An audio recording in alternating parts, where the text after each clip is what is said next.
سلام البنات، ان شاء الله تكونوا كامل ملاح، وان شاء الله تلقاكم الفيديو تاعي بالصحه. ولهنا عندي شحال ما بارطاجيش معكم فيديو بالصوت ديالي وما درتلكمش ريسات هكا. اليوم جيت ندير لكم هذه الوصفه الرائعه والاقتصاديه بدون لحوم بدون دجاج. تبعوا معايا لا فيديو الاخر، ما تنساوش اللي ماشي مابونيات ابونيني، وما تنساوش ثاني جيم وكوموندير حبيباتي، وبارطاجوا لا فيديو مع احباباتكم. المهم هنا في كسرونه عمرت الماء ودرت لها الزيت، شويه تاع زيت مع شويه تاع الملح، ونخليها ترفد الغليه. هنا بعد ما رفدت لي الغليه ندير لها نعطرها بال الرند ورق الغار. وهنا حبيباتي نستعمل هذا المقارون تاع الروسول، مقاروني ماشي ببليسيتي ولا يعجبني درتو. المهم حبيباتي وانتم ديروا المقارون اللي تحبوا ولا كونتيتي كيما تحبوا. انا درت بزياده البنات.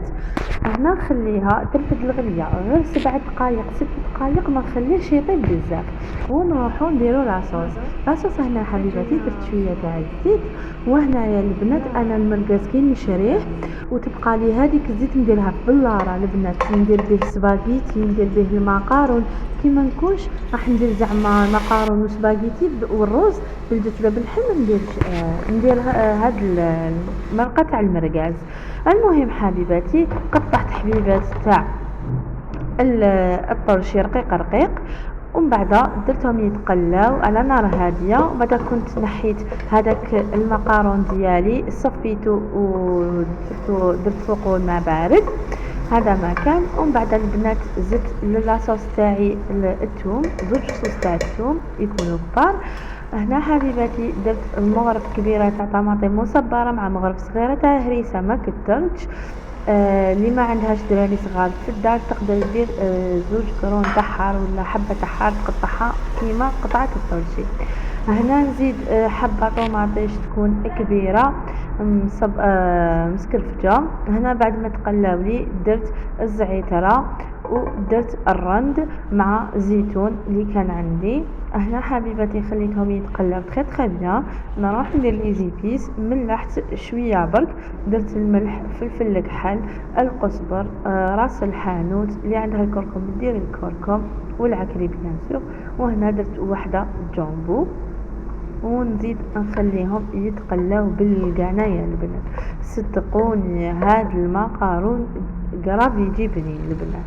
وهنا حبيباتي مرقت بالماء سخون بيان سور. هنا تحدث لي المقطع فيديو كي حطيت المقارون.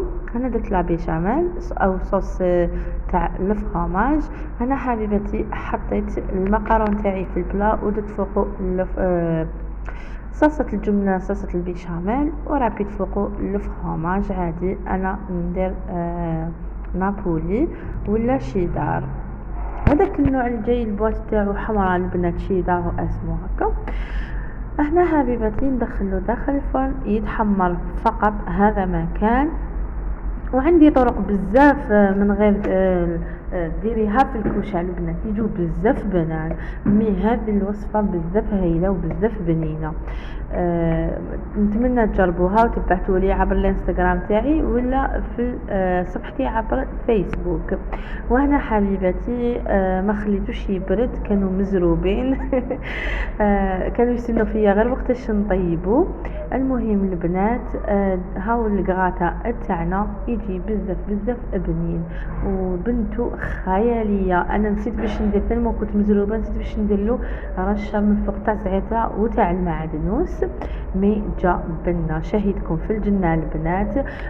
انا رافقتها بصالاد البنات، هذيك المره هذيك تجي بزاف بنينه. المهم حبيباتي هذا كان لا فيديو تاعنا تاع نهار اليوم. جيت نطلع عليكم طلة خفيفه، نتمنى نكون كنت خفيفه ظريفه عليكم. ما تنسوش حبيباتي ديروا لنا جيم وكومونتير وبارطاجوا لا فيديو، وراح نولي اكتيف بزاف معاكم في اليوتيوب البنات. واللي عندها تيك توك تجي تتبعني ثاني في التيك توك، راني ندير لي فيديو معكم. ان شاء الله نتلاقاو مع وصفه جديده. باي باي.